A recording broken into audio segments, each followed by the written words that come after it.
How's it going, YouTube? Broke Boy Tactical here, and I hope that everybody's having a great day. So, you read the title. You're going to get a real SIG Sauer fanboy's opinion on Glock. Because, and I'm not, you need to hear me out here. I am not 2023 autistic. I'm 34 years old. I was born in 1989. I was diagnosed with Asperger's when I was 9 years old. I went through a lot of tests, and I'm not this stupid. I don't take responsibility for myself or my fucking actions autistic. I'm high-functioning autistic, alright? I cannot look at things with bias. That's not how my brain works. It's not. I cannot do it. So, I prefer SIG. I'm not saying they're better. This is going to sound like a cop-out at first. Please watch the whole video, but they're both the best. But at two completely different things.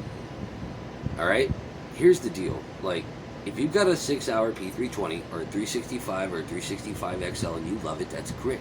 But you can't say that SIG Sauer has been making polymer framed or even just in general striker fired guns as long as Glock has. SIG Sauer is known for their double single action platform. Glock is known for one thing, and that is innovating this polymer striker fired market.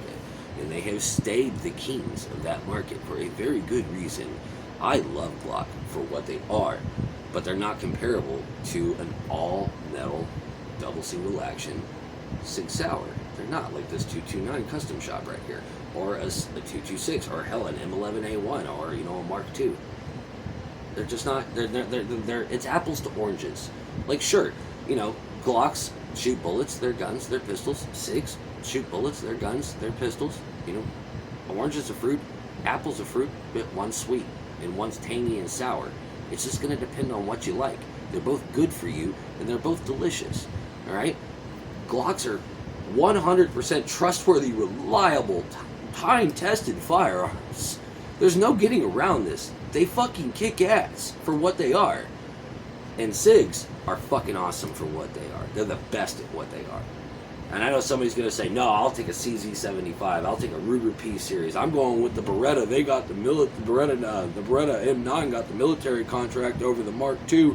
Yeah, only because it was cheaper. That's the only reason why. When it comes to law enforcement contracts and military contracts, that can be an actual statistic that we discuss, but you have to understand that the military is never going to go for the best, most expensive option. They're probably going to go for the second or third best, least expensive option. Not meaning they're not good guns, but the SIG beat the shit out of the Beretta in the trials. I mean, literally kicked its dick in the dirt, especially in the saltwater test. It did. It just beat it, but it was far more expensive, so they went with the still awesome Beretta M9. It was a really good gun, but when it comes to a double single action all metal firearm that is time tested, battle proven, I'm going SIG. Absolutely. So, Glock. I think Glocks are great if you want a pistol that is battle ready, but not quite battle ready out of the box, because you have things that you want to do to your pistol that make it your gun. See, I don't like putting a whole lot of effort into my firearms. I'm lazy. I want it to come out of the box fucking ready. Night sights, great trigger, high capacity, good magazines, just all the features I need, ready to go. Glocks are like a lot like kit cars. Your Glock can be a completely unique, one-of-a-kind setup to somebody else's Glock. Trust me, if there is a company that makes a product for a pistol, they make it for Glock first and foremost. So if you are into customization, you want to make your gun awesome, get a Glock, dude. Absolutely. I'm just talking stock out of the box, Glock versus SIG. They're not very comparable. They're not. For one, Glock does not make any metal firearms, and they don't make any double single action firearms. They make polymer striker fired guns. And that's honestly something that's great about Glock. If you've shot one Glock, you've shot them all. Seriously, if you start out on a Glock 9, let's say you start out on a Glock 17, but you're like, for whatever reason, I mean, there's no reason to do this today, but just for the sake of this comparison, let's say you wanted to give 40 Smith & Wesson or 357 SIG a try, and you wanted to step up to the Glock 22 or the Glock 21. You're not going to have to retrain your grip technique. You're not going to have to retrain your trigger discipline. The only thing you're going to have to do is learn how to mitigate that new recoil impulse. That's it. The firearm is the same gun. interchangeable parts, interchangeable magazines. I'm telling you, like, you know, with the like Glock 26, Glock 19, Glock 17, you know, the Glock 27. I can't remember the middle designation of the 40 Smith & Wesson Glock. I know there's a Glock 22 though. Oh my god, I'm drawing a blank. But anyway, but it's real. Glocks are fantastic for this. Fantastic for this. I mean, sights, optics, triggers, spring kits, magazines, frames. Dude, I'm telling you, there's stippling jobs. There's so many things out there for Glocks.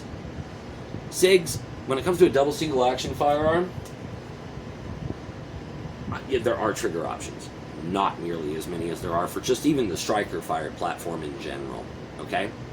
I do believe, in my experience, it's only about a decade, a little over, but I find these to be more reliable at any price range. Ruger P Series, fucking awesome. CZ75 Series, wow. Fantastic triggers. Oh my god, very well refined firearms too. I very thoroughly enjoy CZ. Berettas, like the 92, the Cheetah, they're fantastic. Absolutely awesome. SIGs, 229, 226, the 228, 227. They're the M11A1, the Mark II. They're fucking incredible. I have never shot a double single action other than the 24/7 Pro from Taurus that I was not really a fan of. The Beretta PX4 Storm series is even fucking amazing and utterly reliable. I don't think I've ever had a failure out of a double single action firearm. I haven't. So in my experience, I do prefer this platform. And especially if you're looking for an all-metal firearm, Glock is just not in the cards for you. So it's really not comparable. Is SIG better or is Glock better? I think what the argument is the P320 better than any of the Glocks? And I have to say, it may be, but time has not proven that yet. It hasn't. I thoroughly enjoy P320s. I think that they're perfectly fine. I have not had any drop issues with one. No. I've heard that was an issue with the earlier models, but they've been out for quite a little bit, so I'm assuming that a company like SIG is definitely taking care of that. I've found them utterly reliable. I've never owned one, but the person I traded my Colt King Cobra for this 229, I shot his P320 X-Carry compact, and I have also shot his OG non-drop safe P320, and I have to say, didn't have any failures.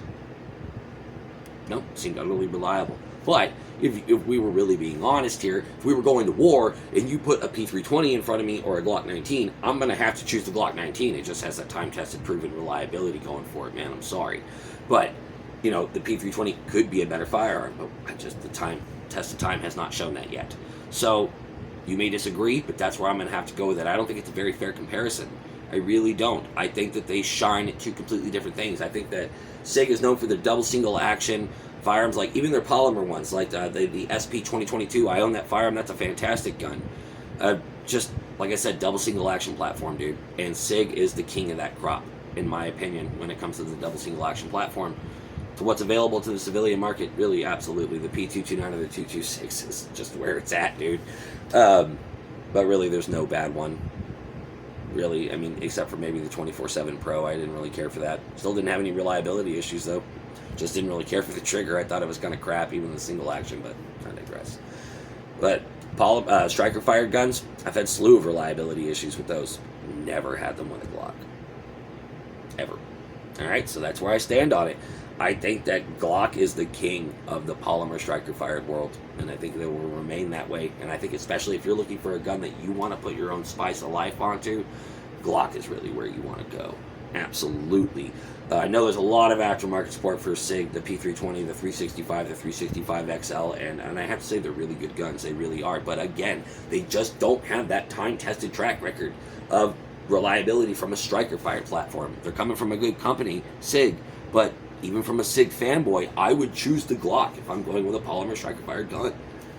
That's where I'm going to go, in any caliber, in any, you know, micro compact, pocket carry, you know, subcompact, compact, full size. If I'm going polymer striker fired, I'm going Glock. But if I'm going, you know, if I'm going to have to go all metal double single action, I'm going SIG all fucking day. Absolutely top of the line. I think they are the kings of the crop at what they do, but what they do is totally different. What do you guys think? What's your opinions on this? See you next time.